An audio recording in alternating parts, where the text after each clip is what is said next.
আসসালামু আলাইকুম। রাত 10টার শীর্ষ সংবাদে স্বাগত জানাচ্ছি শাহনাজ পারভীন। ডিজিটাল নিরাপত্তা আইনের মামলা থেকে অব্যাহতি পেলেন তারেক রহমান। নির্বাচনী ব্যবস্থা ও পুলিশের সংস্কারে সহায়তা করতে চায় জাতিসংঘ। সরকারি কর্মচারীদের 30 নভেম্বরের মধ্যে সম্পদের হিসাব দিতে হবে। বাংলাদেশের সঙ্গে সম্পর্ক দৃঢ় করতে চায় ভারত, মির্জা ফখরুল। র্যাবের 6 কর্মকর্তার বিরুদ্ধে ট্রাইব্যুনালে গুমের অভিযোগ ডাক্তার ইশিতার। সীমান্তে ফের বিএসএফের কাঁটাতারের বেড়া নির্মাণ, বিজিবির বাধা। কিস্তির টাকা না দেয়ায় গরু নিয়ে গেলেন এনজিও কর্মীরা। 4 হত্যা মামলায় আরো 8 দিনের রিমান্ডে গোলাম দস্তগীর গাজী। সাবেক প্রতিমন্ত্রী জাহিদ ফারুক গ্রেফতার। মাদারীপুরে বিএনপির সমর্থকদের বাড়িঘরে ভাঙচুর, লুটপাট, আগুন, আহত 5। সাবেক পানি সম্পদ প্রতিমন্ত্রী মাহবুবুর রহমান মারা গেছেন। খালিস্তানি নেতাদের সঙ্গে মার্কিন প্রশাসনের বৈঠক, বিপাকে দিল্লি। শুনছিলেন শিরোনাম, এবার বিস্তারিত। জিয়াউর রহমানকে জাতির পিতা ঘোষণা দেওয়ার অভিযোগে শাহবাগ থানার ডিজিটাল নিরাপত্তা আইনের মামলা থেকে বিএনপির ভারপ্রাপ্ত চেয়ারম্যান তারেক রহমানকে অব্যাহতি দিয়েছেন আদালত। আজ রবিবার ঢাকার সাইবার ট্রাইব্যুনালের বিচারক নূরে আলম এ অব্যাহতির আদেশ দেন।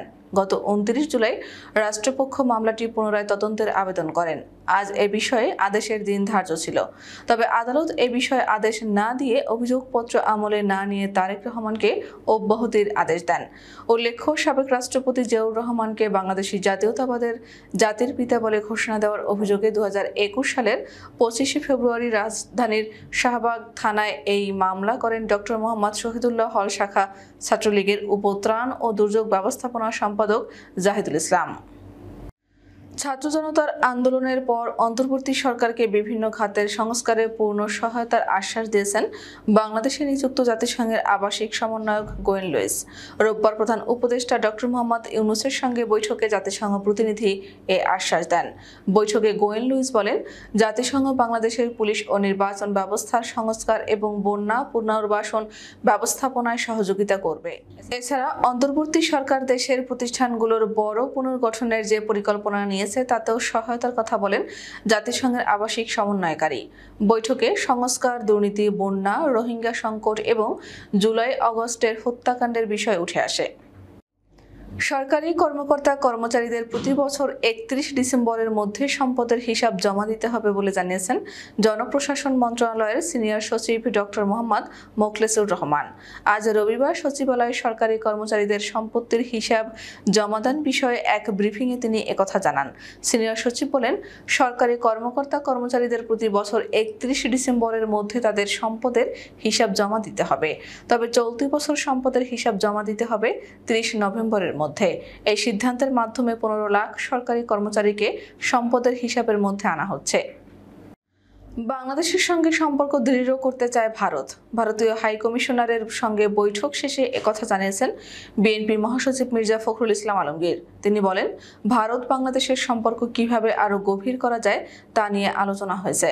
রবিবার বিকেল 4টায় রাজধানীর গুলশানে অবস্থিত বিএনপির চেয়ারপারসনের কার্যালয়ে বিএনপি নেতাদের সঙ্গে বৈঠক করেন ঢাকায় নিযুক্ত ভারতের হাই কমিশনার প্রণয় ভার্মা। বৈঠকে বিএনপির পক্ষে উপস্থিত ছিলেন দলটির মহাসচিব মির্জা ফখরুল ইসলাম আলমগীর, স্থায়ী কমিটির সদস্য Salauddin Ahmed, vice chairman advocate Nitai Roy Chowdhury ও আন্তর্জাতিক সম্পর্ক বিষয়ক কমিটির সদস্য শামা ওবায়দ।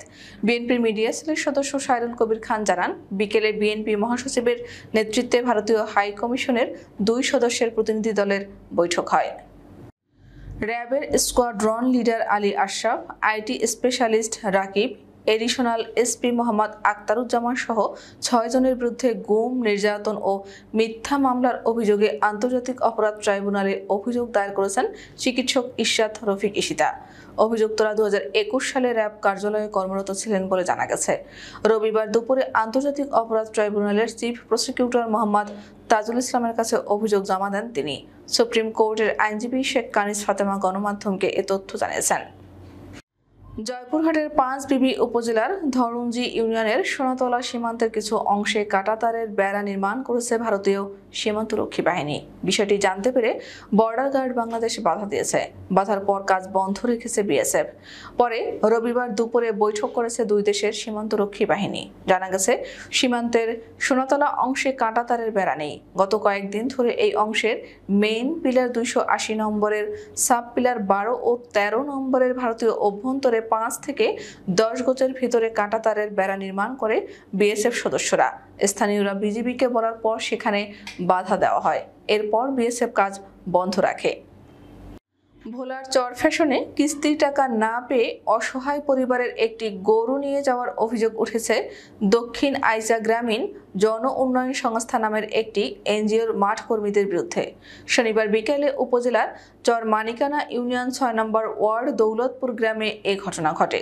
দৌলতপুর গ্রামের কাঞ্চন মিস্ত্রির স্ত্রী কুলসুম বেগম জানান, সম্প্রতি তিনি দক্ষিণ আইচা গ্রামীণ জন উন্নয়ন সংস্থা থেকে 70,000 টাকা ঋণ নেন। ঋণ নেওয়ার পর সপ্তাহে 2,500 টাকা করে 13 কিস্তি পরিশোধ করেন তিনি।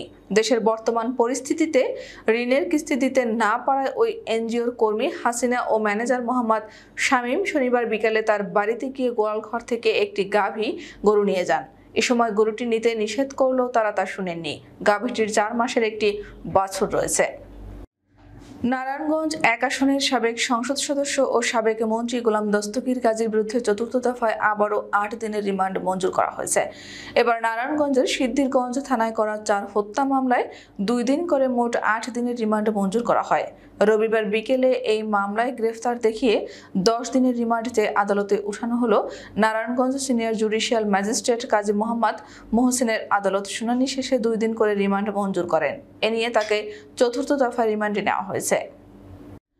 সাবেক পানি সম্পদ প্রতিমন্ত্রী কর্নেল অবসরপ্রাপ্ত জাহিদ ফারুক শামীমকে রাজধানীর বারিধারা থেকে গ্রেপ্তার করেছে র্যাব। রোববার সন্ধ্যায় বিষয়টি নিশ্চিত করেছেন র্যাবের লিগ্যাল ও মিডিয়া উইংয়ের পরিচালক লেফটেন্যান্ট কর্নেল মুনিম ফেরদৌস।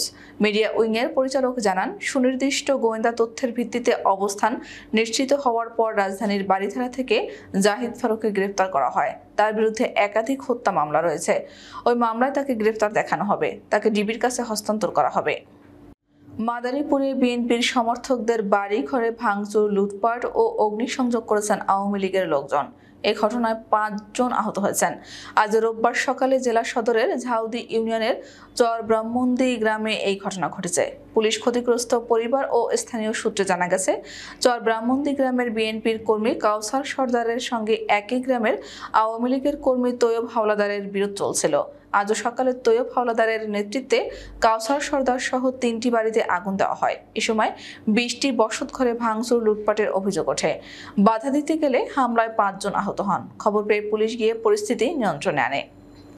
পটুয়াখালী 4 আসনের সাবেক এমপি, সাবেক পানি সম্পদ প্রতিমন্ত্রী ও কলাপাড়া উপজেলা আওয়ামী লীগের সভাপতি মোহাম্মদ মাহবুবুর রহমান তালুকদার মারা গেছেন। রোববার দুপুরে তিনি ঢাকার একটি বেসরকারি হাসপাতালে চিকিৎসাধীন অবস্থায় মারা যান। মৃত্যুর সময় তার বয়স হয়েছিল 76 বছর। তিনি দীর্ঘদিন ধরে ডায়াবেটিস ও কিডনি সহ বার্ধক্যজনিত রোগে ভুগছিলেন। সর্বশেষ 22 দিন আগে তিনি অসুস্থ বোধ করলে মিরপুরের ডিওএসএস এর বাসা থেকে ওই হাসপাতালে ভর্তি করা হয়। বিষয়টি নিশ্চিত করেছেন তার ছোট ভাই অবসরপ্রাপ্ত ব্রিগেডিয়ার জেনারেল হাবিবুর রহমান। ভারতের প্রধানমন্ত্রী নরেন্দ্র মোদীর নিউ ইয়র্ক সফরের প্রাক্কালে খালিস্তানপন্থী নেতাদের সঙ্গে বৈঠক করেছে মার্কিন প্রশাসন। প্রেসিডেন্ট জো বাইডেনের সঙ্গে দ্বিপাক্ষিক বৈঠকের আগে ভারত বিরোধী খালিস্তানপন্থীদের সঙ্গে মার্কিন প্রশাসনের এই বৈঠককে গুরুত্বপূর্ণ ভাবা হচ্ছে। শনিবার এক প্রতিবেদনে এই খবর জানিয়েছে ভারতীয় সংবাদ মাধ্যম হিন্দুস্তান টাইমস। প্রতিবেদনে বলা হয়েছে, Sikh Coalition, the Sikh American Legal Defense Education Fund সহ একাধিক সংগঠনের প্রতিনিধিরা দেখা করেন মার্কিন প্রশাসনের প্রতিনিধিদের সঙ্গে। এতে আরও বলা হয়েছে, হোয়াইট হাউসের মূল চত্বরে মার্কিন জাতীয় নিরাপত্তা পরিষদের কর্মকর্তা ও শিখ নেতাদের এমন বৈঠক এই প্রথম। তবে নির্দিষ্টভাবে তাদের মধ্যে ঠিক কোন পর্যায়ে আলোচনা হয়েছে সেটা জানা যায়নি। তবে এই বৈঠক নিয়ে শিখ নেতারা যথেষ্ট সন্তোষ প্রকাশ করেছেন। আমাদের আগামীকাল দুপুর 2টার শীর্ষ সংবাদ দেখার আমন্ত্রণ জানিয়ে এখনকার মতো বিদায় নিচ্ছি। দর্শক, ভিডিওটি শেষ পর্যন্ত দেখার জন্য আপনাকে অসংখ্য ধন্যবাদ। নিত্য নতুন সংবাদ পেতে আমাদের ইউটিউব চ্যানেলটি সাবস্ক্রাইব করুন ও নিয়মিত নোটিফিকেশন পেতে বেল বাটনটি ক্লিক করুন এবং আমাদের ফেসবুক পেজটিতে লাইক করুন। এছাড়াও আমাদের ভিডিওতে লাইক দিয়ে শেয়ার করুন। আল্লাহ হাফেজ।